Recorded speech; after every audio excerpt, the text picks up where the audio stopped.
This is Tyler with Legendary Vegan Art, and today I wanted to talk about the supplies I use for watercolor painting, starting with my palette.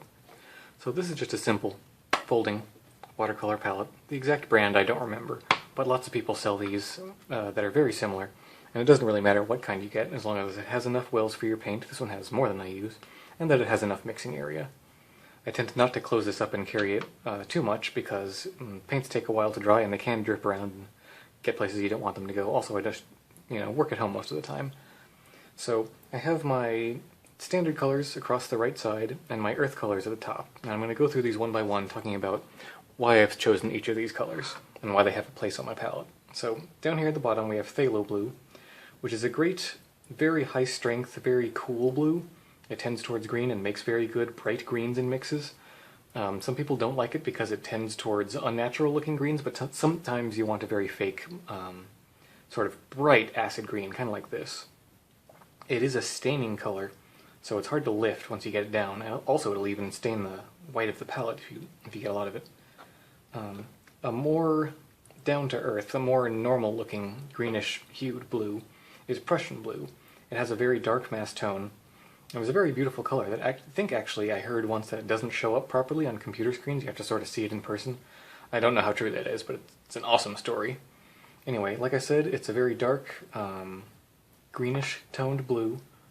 It doesn't have nearly the same bright electric blue sort of look to it. It tends to look sort of more dull and smoky in mixtures.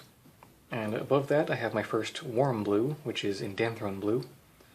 You may notice among my blues I don't have ultramarine blue, which is one of the most common artists', warm blues. Makes good mixes with reds to make great purples. And it's just an all-around useful color. In other mediums I agree with that, but I don't much like it in watercolor because it granulates.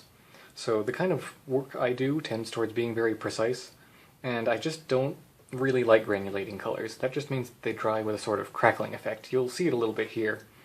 And in earth colors, just because of the way that the paint dries with unpredictable effects. Some people like that a lot. They consider it one of the more beautiful aspects of painting in watercolor, and I completely understand that. But it's not for me. It's not for my sort of precise illustrative work. So above this I have Dioxazine Purple, which is another strong, somewhat staining purple. I don't use it a whole lot, but it's nice for toning down some of my bright yellowish mixtures. And again, it's nice if you do need a very bright artificial looking purple. Above that I have Quinacridone Magenta. Quinacridone colors make a lot of really great reds, especially cool reds like this magenta.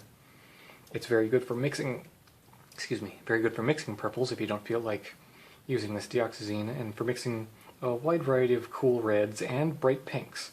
You can see when it's thinned down a lot, it really tends towards a sort of hot electric pink that's hard to get otherwise. Above that I have a permanent alizarin crimson. Regular alizarin crimson is a great artist's color. It's a cool red with a very dark mass tone, so you get a wide value range from it. But true alizarin is fugitive. That means it doesn't last long, and it'll fade in sunlight. So it's good to get a permanent version, which is a hue mixed from other colors.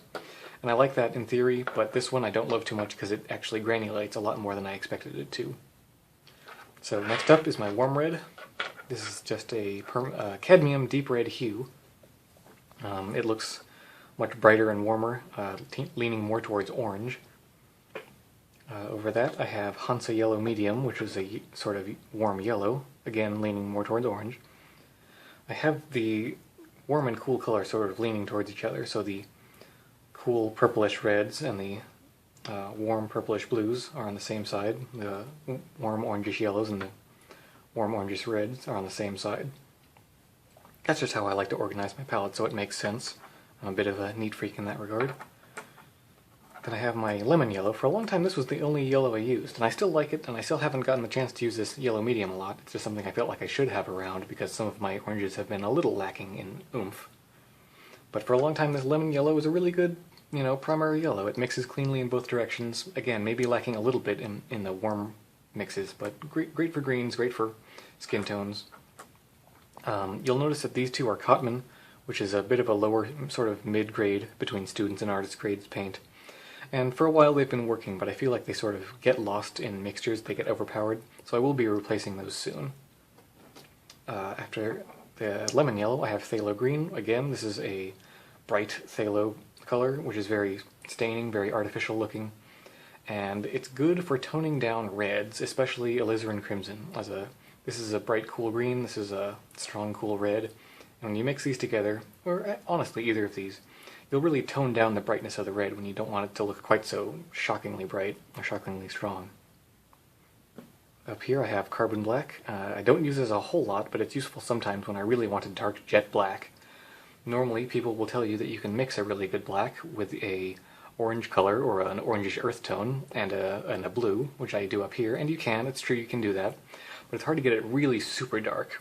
So when I need a super dark, I use carbon black. When I want a more interesting black that has more of a colored undertone to it, I mix a black.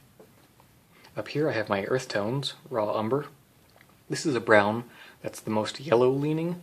It's got the least orange in it, and that's important because as much as I like burnt umber and burnt sienna, they're very orange browns, and when I want a really dark brown that's not got too high of a chroma to it, it's not too orange looking, I use raw umber. I've got light yellow ochre, which is very useful all around yellow when you don't want something that's super bright like this, when you want something a little more dull and orange. Yellow ochre is very useful. Same goes for the sort of warm earthy orange of burnt sienna and the dark earthy orange of burnt umber. Additionally, I have some designer's white gouache in this top panel. I don't use it too much, but when I want to highlight something or cover something up with a white highlight, I use that. Below it, I have this Cotman Chinese white, which I honestly don't know why I have. I don't know what to use it for. I came to watercolor from doing oil and acrylic painting, and in those media you have to use white to mix with your colors to lighten them, so I felt like I should have white on hand, but you don't. You just thin your paint with water and let the white of the page shine through. I guess if you were painting on toned canvas or toned paper that wasn't pure white or was a completely different color, maybe you could use Chinese white with it. I'm not sure. It's not my expertise. I don't really know what to do with it. As you can tell, I've dabbled with a number of brands of watercolor paint. The first watercolor I actually got in an Art Snacks box, and it was, I think, what are they called? Gouache brand? And then after that I went to the local art store and bought some Winsor & Newtons, and they were fine paints. They got me interested in watercolors, but I found out after the fact that they contain ox gall as a wetting agent, and that's animal-derived and not vegan. So I sold those, got rid of them, sold them on eBay, and looked up vegan watercolor supplies, and I found this Canadian company called Colors of Nature. They're a nice company that has a line of dedicated vegan and cruelty-free art supplies, including watercolors, oil paints, brushes, brush soaps, papers, and some other neat stuff. They're pretty cool, but ordering from Canada is a bit of a pain with customs charges. And the paints are good, but not quite to the level I wanted them, not just because of the quality. The quality is pretty good, but they don't have a very full color palette. They tend towards, as you can imagine, very earthy colors, which is fine for those, and I'm going to keep using these. If I didn't like them, I wouldn't keep using them. They're fine as they are. But when I finish these tubes, I'm going to move on to probably core watercolors, which I've trying to replace my whole line with. So after I kind of got tired of the hassle of dealing with ordering these, I started with phthalo paint, or not phthalo, with Holbein artist watercolors, which are nice because I did find out that they don't use any ox gall in their paints, and neither do most Cotman watercolors. I got some Holbein colors online, and I'm happy with these two. I got a yellow to go with them to get a sort of primary set, but it turned out to be a little more opaque than I like, and I prefer my watercolors to be transparent. To get a couple extra convenient colors, I picked up this Cotman red and yellow, which again are nice. They're a bit of a mid-grade artist's paint, and they'll do, but I'm going to replace them when they are done with my core quinacridone red light and Hansa yellow light. Now, Core is a newer brand of paint made by the same company that makes golden acrylics, which I had used a lot back in my acrylic painting days and still use occasionally. So I knew they were a high-quality company, and they say that their colors are made with a new agent called Aquazol, whereas normal watercolors are bound with gum arabic, which is from trees. This is a new synthetic binder, and they also have synthetic oxgall, which is not derived from animals. So I sent them an email and asked them about if any of their paints contain animal-derived ingredients, and only ivory black does, which is a fairly common black pigment derived from animal bone char. And that's not uncommon, but the basic paints don't have any animal ingredients, and they're very high quality. I like using them a lot. You can get a really bright color out of them. So I'm switching mostly to these. They're a little more expensive than most paints, but I think it's worth it, and I think the strength of the paint is going to make it worth it in the long run, because you can really stretch them out for a long time. Aside from that, the brushes I use are all synthetic, as you can imagine. I don't use any animal hair brush. This one's a Raphael Chiral synthetic round, pointed round. My friend Keisha Siemens, a very talented artist, told me about these, and I picked one up at a Dick Blick store when I was there. And they're really nice watercolor brushes.